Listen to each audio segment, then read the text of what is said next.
Assalamualaikum warahmatullahi wabarakatuh. Shalom, Om Swastiastu, Namo Buddhaya. Salam kebajikan dan salam sejahtera bagi kita semua. Pepatah mengatakan, tak kenal maka tak sayang. Jadi, perkenalkan, nama saya Ilena Nafisa Latif dari SMK Negeri 1 Karangawen, Teknik Pemasinan 1. Di sini, saya akan mengajak kalian semua untuk kembali mengulik tentang peristiwa sejarah negara Indonesia seputar proklamasi kemerdekaan. Tentu kita sudah tak asing lagi tentang proklamasi kemerdekaan. Proklamasi yang menyatakan bahwa negara kita, negara Indonesia, adalah negara yang merdeka. Tentu saja, sebelum proklamasi kemerdekaan Indonesia, ada banyak peristiwa-peristiwa yang terjadi.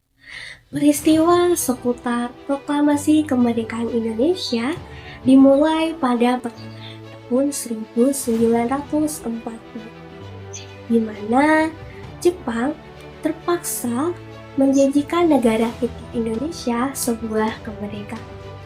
Nah, dari situ dibentuklah Badan Penyelidik Usaha Persiapan Kemerdekaan Indonesia atau BPUPKI pada tanggal 1 Maret 1945. Tetapi badan ini baru disahkan pada tanggal 29 April 1945. Badan ini bertugas untuk menyelidiki dan mempersiapkan seluruh hal penting terkait dengan Indonesia merdeka. Tak lama setelah BPUPKI dibentuk, Jepang ternyata menyerah kepada sekutu dikarenakan suatu hal terjadi pada Jepang, yaitu bom terbesar sepanjang catatan sejarah dunia dijatuhkan pada kota Nagasaki dan Hiroshima, tepatnya pada tanggal 6 Agustus dan 9 Agustus 1945, sehingga menghancurkan seluruh kota Nagasaki dan Hiroshima. Jepang akhirnya menyerah pada sekutu, dan tentu saja momen ini sangat dimanfaatkan oleh para pahlawan kita. BPUPKI dibubarkan pada tanggal 7 Agustus 1945 setelah mereka selesai membentuk Panitia 9 yang merumuskan dasar negara Indonesia. Badan tersebut dibubarkan dan diganti oleh PPKI atau Panitia Persiapan Kemerdekaan Indonesia karena tugasnya telah selesai. Panitia 9 berhasil merumuskan dasar negara Indonesia yang diberi nama Piagam Jakarta. Selanjutnya, terjadilah peristiwa yang sangat familiar di telinga kita, yaitu peristiwa Rengas Dengklok. Peristiwa Rengas Dengklok terjadi karena golongan muda yang dipimpin oleh Sukarni dan Wikana tidak terima bila kita harus menunggu proklamasi atau kemerdekaan Indonesia pada tanggal 24 Agustus sesuai yang dijanjikan oleh Jepang. Golongan muda tidak terima karena mereka ingin kemerdekaan negara Indonesia adalah murni dari usaha para pahlawan tanpa campur tangan atau pemberian oleh negara asing. Soekarno dan Hatta akhirnya diculik dan diamankan di Rengas Dengklok.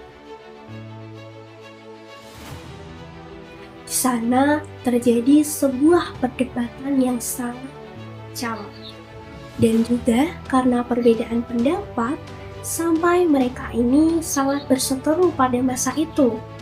Akhirnya Ahmad Subarjo pun menemukan jalan tengahnya. Dia mencoba menenangkan para golongan muda dan ingin membebaskan Soekarno dan Hatta dengan janji, yaitu mereka akan memproklamasikan kemerdekaan Indonesia pada pagi berikutnya, yaitu tanggal 17 Agustus 1945. Setelah peristiwa Rengas Dengklok pada tanggal 16 Agustus 1945, naskah proklamasi pun akhirnya dirumuskan di rumah Laksamana Tadashi Maeda dan dirumuskan oleh 3 orang, yaitu Insinyur Soekarno, Muhammad Hatta, dan juga Ahmad Subarjo.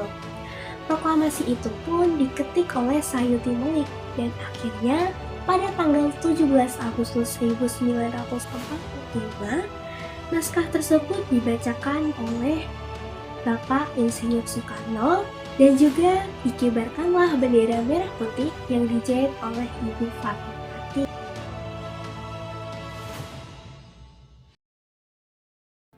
Nah, jadi itulah rangkaian peristiwa seputar proklamasi kemerdekaan negara Indonesia. Semoga apa yang telah saya sampaikan bisa bermanfaat bagi kita semua dan juga dapat menjadikan kita bisa mengenang jasa para pahlawan yang telah gugur mendahului kita. Tentu saja, kemerdekaan negara Indonesia ini tidak terlepas dari campur tangan Tuhan. Sehingga kita harus selalu berdoa dan selalu mensyukuri segala nikmat yang telah Dia berikan kepada kita semua. Saya, Nilai Nafisa Latif, pamit undur diri dan maaf bila ada salah kata selama saya mengucapkan, dan Assalamualaikum warahmatullahi wabarakatuh.